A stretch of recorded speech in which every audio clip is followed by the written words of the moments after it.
estimate ng kinita ng Hello Love Again sa US ay $2.4 million, sa New Zealand $165,000, sa Australia ay $488,000. Grabe, ang kaap din eh. Kayang-kaya may pagsabayan ng movie Hello Love Again sa ibang bansa, sa mga foreign movie. At pangapat sa Australia ang Hello Love Again. Grabe yun. Pabati ni Alden for Cebuano. Para po sa inyo lahat. Maraming salamat.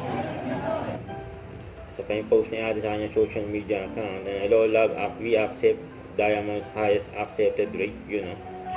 I'm always driven to chase the next For big thing. video ni Alden. An actor. Next.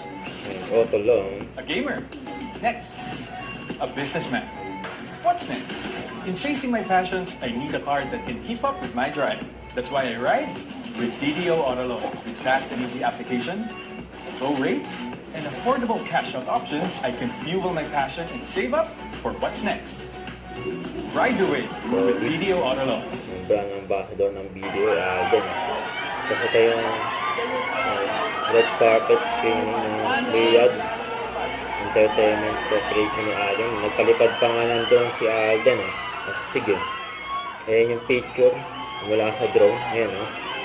Yung posing ni Alden.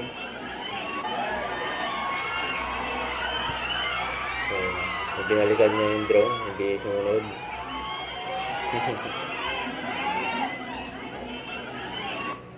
Huwag kalimutan mag-subscribe, click on notification bell for more update. Ito po ang Richard Reaction Vlog. Bye guys, thank you for watching.